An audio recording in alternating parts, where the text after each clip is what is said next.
Bangladesh women's team আজ আজারবাইজানের বিপক্ষে খেলতে নামছে ট্রাই নেশন সিরিজে বাংলাদেশের শেষ ম্যাচ এবং বাংলাদেশ দল ইউরোপের একটা দলের এগেইনস্টে আন্তর্জাতিক ম্যাচ খেলতে যাচ্ছে। এইটা সেলিব্রেট করব নাকি বাংলাদেশ এই ম্যাচে জিততে চায় সেইটা সেলিব্রেট করব?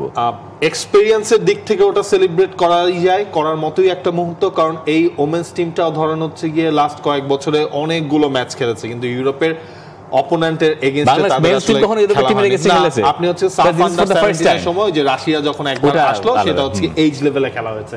এছাড়া তো ইউরোপিয়ান টিমের এগেইনস্টে খেলার এক্সপেরিয়েন্স আসলে নাই। তো এই জায়গায় একটা বড় এক্সপেরিয়েন্স হবে, বড় একটা পরীক্ষা হবে পিটার বাটলারের, যেই পরীক্ষাটা তিনি আসলে চাচ্ছেন যখন আপনি এশিয়ান কাপে খেলতে যাচ্ছেন আগামী মার্চে।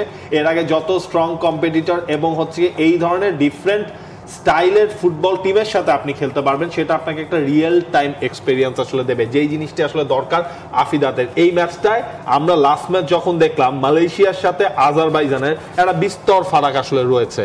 সেই ফারাকটা আসলে কতখানি? মানে মালয়েশিয়ার সঙ্গে বাংলাদেশের খেলা আপনি দেখেছেন, মালয়েশিয়ার সঙ্গে আজারবাইজানের খেলা আপনি দেখেছেন, মানে আজারবাইজান কত ভালো। দেখেন ওই ম্যাচেও হচ্ছে কি আপনার আজারবাইজান ফার্স্ট হাফ খেলেছে একভাবে, সেকেন্ড হাফ খেলেছে অন্যভাবে। ওই ভালোর লিমিটেশনটা এক জায়গা থেকে একদম শীর্ষে কেন যায় না? কারণ মালয়েশিয়াকে আপনার ফুল ক্রেডিটটা দিতে হবে।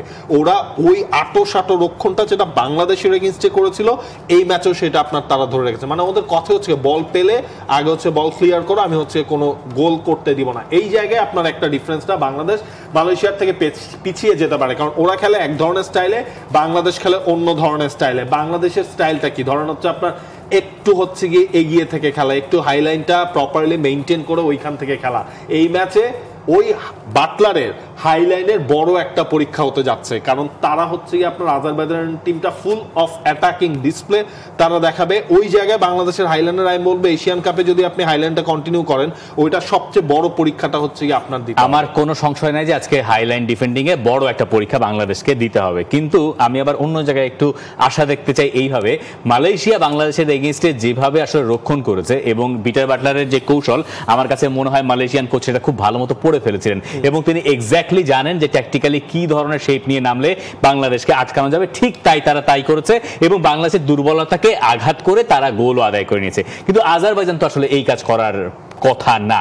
তারা তো আমার মনে হয় গোল করতে চাইবে। গোল যখন আপনি করতে চাইবেন তার মানে আপনি অ্যাটাকে অনেক বেশি মনোযোগী। আপনি যখন অ্যাটাকে মনোযোগী তার মানে আপনি সেই দলের এগেইনস্টে গোল করার সম্ভাবনা বাড়াইয়ে নিতে পারেন। এইটা বাংলাদেশের জন্য আজকে একটা পজিটিভ সাইন হতে পারে। বাংলাদেশ অনেকগুলো সুযোগ তৈরি করার চেষ্টা করেছে মালয়েশিয়ার সঙ্গে, কিন্তু ওইভাবে জিনিসগুলো কাজে লাগে নাই, কারণ মালয়েশিয়ার শেপ কখনো তারা চেঞ্জ করে নাই এবং মালয়েশিয়া কখনো আউট অফ শেপেও পড়ে নাই। বাংলাদেশ যখন আজকে আজারবাইজানের এগেইনস্টে খেলবে সেই সুযোগগুলো তারা কাজে লাগাতে পারে কিনা, যখন আজারবাইজান অ্যাটাক করছে ট্রানজিশনে বাংলাদেশ হিট করতে পারছে কিনা, ট্যাকটিক্যালি বাংলাদেশের এই দলটা আসলে মাঠে যেভাবে মোল্ড করা হয়েছে সেইটার এক্সিকিউশন লেভেলে যেতে পারছে কিনা। যদিও কোয়ালিটিতে একটা বিস্তর ফারাক থাকবে এটা আমি জানি, কিন্তু ওইটার উপর ডিপেন্ড করছে মাঠের ট্যাকটিক্যাল ডিসিশনগুলো। পিটার বাটলার আগের ম্যাচে একরকম ডিসিশন নিয়েছেন তার 11-এ, সেকেন্ড হাফে তার কিছু পরিবর্তন আমরা দেখেছি যেটা বাংলাদেশের খেলায় আমার কাছে মনে হচ্ছে আরেকটু গতি এনেছিল।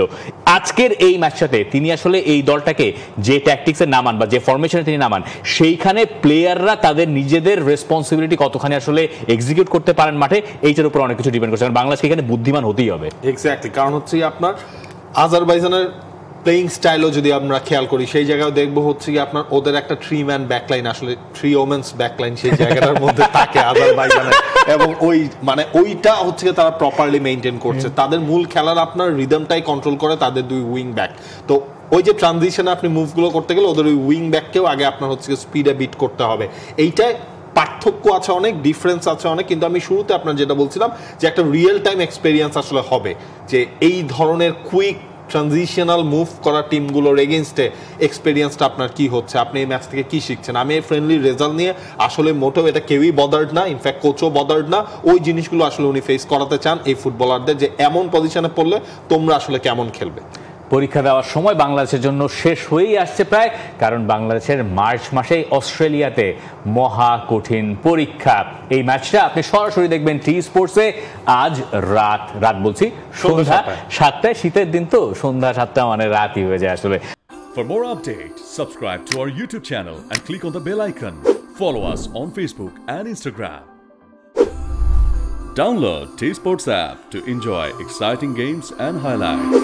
Visit tsports.com.